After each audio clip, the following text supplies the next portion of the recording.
آپ سن رہے ہیں اردو ٹریبیون کی اسٹوری سپیس اور مجھے کہتے ہیں محمد زنیر۔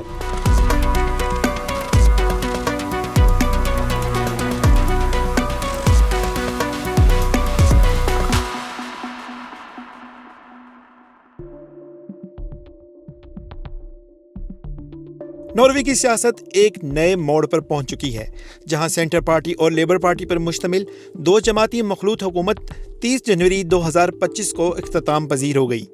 اس سیاسی بحران کی بنیادی وجہ یورپی یونین کی توانائی سے متعلق نئے ہدایات بنی، جنہیں لیبر پارٹی کے وزیر توانائی نے حکومت کے سامنے منظوری کے لیے پیش کیا تھا۔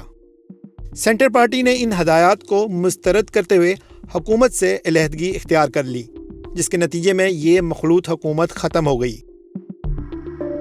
حکومت کے خاتمے کے بعد ملک میں ایک عبوری انتظامیہ کام کر رہی ہے، جس میں لیبر پارٹی اقلیتی حکومت کے طور پر برقرار ہے، تاہم نئے انتخابات تک سیاسی صورتحال غیر یقینی کا شکار رہے گی۔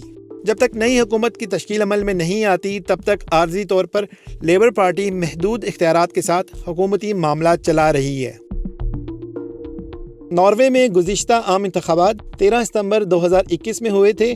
ان انتخابات میں لیبر پارٹی نے کامیابی حاصل کی اور سینٹر پارٹی کے ساتھ مل کر دو جماعتی حکومت بنائی، جس میں لیبر پارٹی کے یوہانس گار سٹورے ناروے کے 36ویں وزیر اعظم منتخب ہوئے تھے۔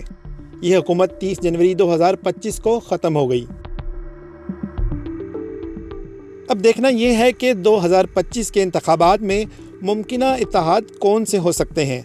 آئندہ انتخابات میں مختلف جماعتوں کے درمیان نئے اتحاد بننے کی توقع کی جا رہی ہے، جس میں دائیں بازو کے اتحاد میں conservative party, progress party, Christian democratic party اور لبرل پارٹی شامل ہو سکتے ہیں۔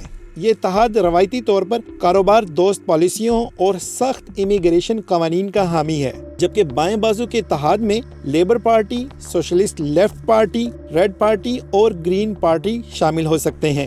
یہ اتحاد ماحولیاتی اصلاحات، سماجی فلاحی منصوبوں اور ترقی پسند پالیسیوں کی حمایت کرتا ہے۔ نئے انتخابات میں سینٹر پارٹی کا ممکنہ کردار کیا ہو سکتا ہے؟ سینٹر پارٹی نے حکومت سے علیحدگی اختیار کی ہے اور آئندہ انتخابات میں کسی بھی اتحاد کا حصہ بن سکتی ہے۔ یہ جماعت دیہی علاقوں کی نمائندگی کرتی ہے، جو کسانوں اور چھوٹے کاروباری اداروں کی حمایت کرتی ہے۔ اب سوال یہ ہے کہ ناروے کا سیاسی مستقبل کیا ہوگا؟ موجودہ سیاسی بحران نے ناروے کی سیاست میں ایک غیر یقینی صورتحال پیدا کر دی ہے۔ سال 2025 کے ماہ ستمبر میں ہونے والے انتخابات میں کچھ عوامل اہم کردار ادا کر سکتے ہیں، جس میں یورپی یونین کی توانائی ڈائریکٹیو کی مخالفت یا حمایت انتخابات میں کلیدی مسئلہ رہے گی۔ ٹیکس اصلاحات، سماجی بہبود اور اقتصادی ترقی پر مختلف جماعتوں کے موقف اہم ہوں گے، جبکہ سخت امیگریشن قوانین اور ناروے کے یورپی یونین سے تعلقات پر بھی سیاسی جماعتیں تقسیم نظر آتی ہیں۔ ناروے میں 2025 کے انتخابات ملک کی سیاست کا ایک نیا رخ متعین کریں گے۔ دائیں بازو کی جماعتیں اس وقت مضبوط پوزیشن میں دکھائی دے رہی ہیں، جبکہ بائیں بازو کی جماعتیں اپنی مقبولیت برقرار رکھنے کے لیے کوشش کر رہی ہیں، جبکہ سینٹر پارٹی کا کردار فیصلہ کن ثابت ہو سکتا ہے، کیونکہ یہ کسی بھی اتحاد کی حکومت سازی میں اہم کردار ادا کر سکتی ہے۔